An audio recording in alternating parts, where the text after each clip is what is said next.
औरत और सपने।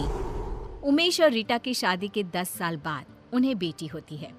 रीटा, तुमने मुझे जिंदगी की बहुत बड़ी खुशी दी है। तुम भी ना, ये सब भगवान की कृपा है। बस हमारी बेटी बड़ी होकर कुछ अच्छा करे। रीटा की सास बिंदिया ये खबर सुनकर गांव से चली आती है। हम अब से यहीं रहेंगे, दादी पोती साथ में खेलेंगे। अपनी पोती का नामकरण भी हम ही करेंगे। आज से हमारी गुड़िया का नाम होगा सना।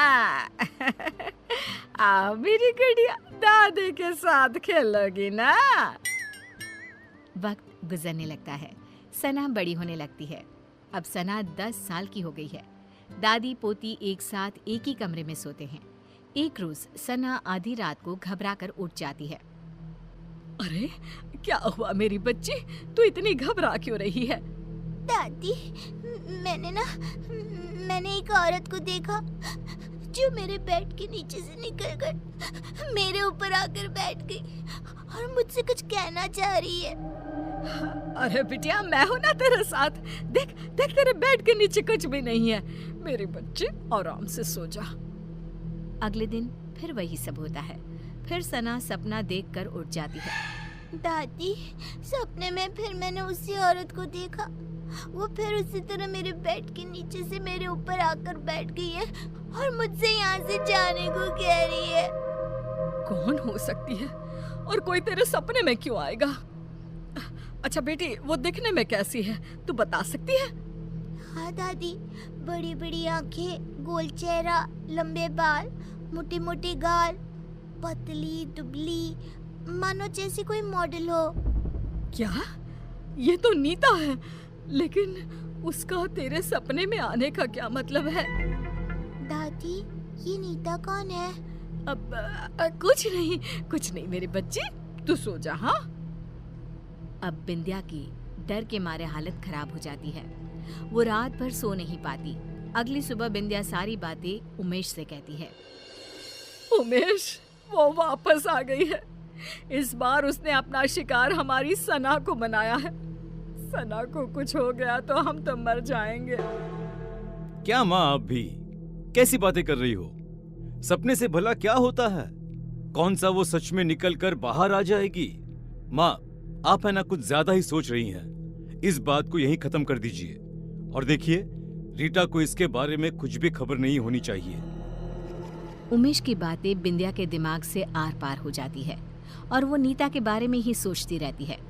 पहले तो सना को सपने रात में आते थे, लेकिन अब तो उसे दिन में भी सपने आने लगते हैं। एक शाम जब सना सोकर उठती है और जोर जोर से रोने लगती है। नहीं, मेरी मम्मी को कुछ मत करना, मैं वो सब करूंगी जो तुम कहोगी। क्या हुआ मेरी बच्ची, तू रो क्यों रही है?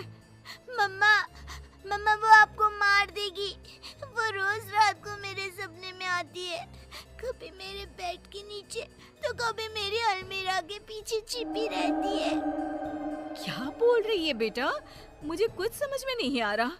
कौन आ जाती है और मुझे क्यों कुछ करेंगे?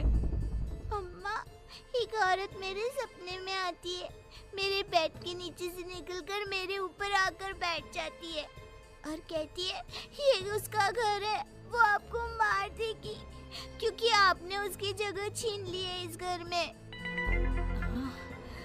बेटा, ऐसा कुछ नहीं है और सपने ना सच नहीं होते।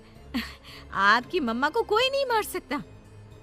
रिया सना को तो शांत कर देती है, लेकिन उसके दिमाग में ये सब चलने लगता है और वो अपनी सास को ये सब बताती है। ये सब मुझे पता है रीटा।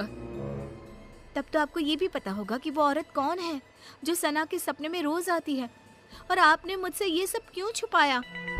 हमें कुछ नहीं पता बहू, हमें तो लगा कि तुझे चिंता हो जाएगी, इसीलिए हमने तुझे नहीं बताया। सपनों का हकीकत का क्या मेल? नहीं मम्मी जी, इस सपने का कोई ना कोई मतलब जरूर है। अगली सुबह रीटा और बिंदिया किसी पंडित को अपने घर बुलाते हैं और सना को झाड़ा दिलवाती हैं और उसे सारी बात बताती है। उस औरत की आत्मा भटक रही है और कहीं ना कहीं उस औरत का इस घर से कोई ना कोई संबंध जरूर है।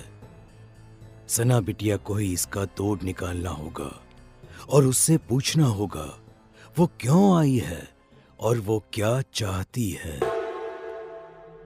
रीटा सना को समझाती है कि उसे उस औरत से सब कुछ पूछना होगा। जब सब सो जाते हैं और सना को सपने दिखने शुरू हो जाते हैं, तब वो देखती है कि अलमीरा के पीछे से वही औरत झांक रही है और पंखे के ऊपर आकर बैठ गई है और वो सना को दिख रही है।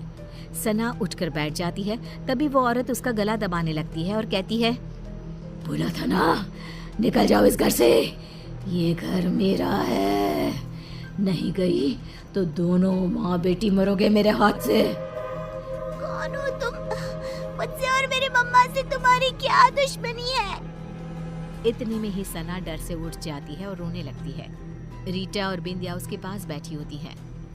बेटा, तूने उससे पूछा या नहीं? इतने में ही उन लोगों को एक आवाज आती है, पूछा, लेकिन जवाब सुने बिना उठ गई, इसीलिए मुझे यहीं आना पड़ा। जोरों की हवा चलने लगती है, कमरे का सारा सामान गिरने लगता है और एक औरत सबके सामने आकर खड़ी हो जाती है। तुम कौन हो? बिंदिया, तू नहीं जानती मैं कौन हूँ? तू बताएगी इन लोगों को या मैं बताऊं? ये नीता है, एक मॉडल। उमेश और नीता एक दूसरे से प्यार करते थे और शादी करना चाहते थे, लेकिन हमने इन दोनों की शादी नहीं होने दी। हमें नाचने वाली बहू नहीं चाहिए थी, इसीलिए हमने उमेश से भी झूठ कह दिया कि नीता उसे धोखा देकर किसी और के साथ भाग गई है और उमेश की शादी तुमसे करवा दी।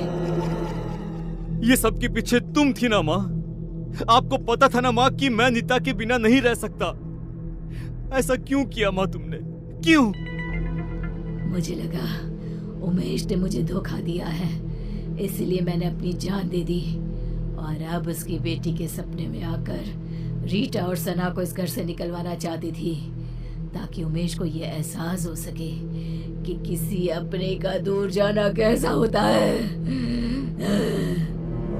तुम्हारी गुनहगार तो मैं हूँ नीता, तुम मुझे मार दो और अपना बदला पूरा कर लो। मुझे माफ कर दो नीता, मैंने माँ की बातों पर भरोसा कर लिया और एक बार भी तुम्हारा पता लगाना जरूरी नहीं समझा। मुझे माफ कर दो। नहीं, अब मुझे किसी से कोई शिकवा नहीं है। जिससे मैंने प्यार किया वो आज भी मेरा है। ये जानकर ही मुझे शांति मिल गई। बिंदिया का मन ग्लानि से भर जाता है और वो खुद की जान ले लेती है। ये क्या कर दिया माँ तुमने? क्या कर दिया? एक बेकसूर की जिंदगी खत्म कर दी मैंने। अब मुझे जीने का कोई हक नहीं बचा। हमें माफ कर देना नीता। बिंदिया की मौत हो जाती है और नीता की आत्मा को शांति मिल जाती है। उमेश नीता को अपनी पहली पत्नी का दर्जा देकर उसकी तस्वीर अपने घर में लगवा देता है और सना और रीटा के साथ खुशी खुशी जीने लगता है।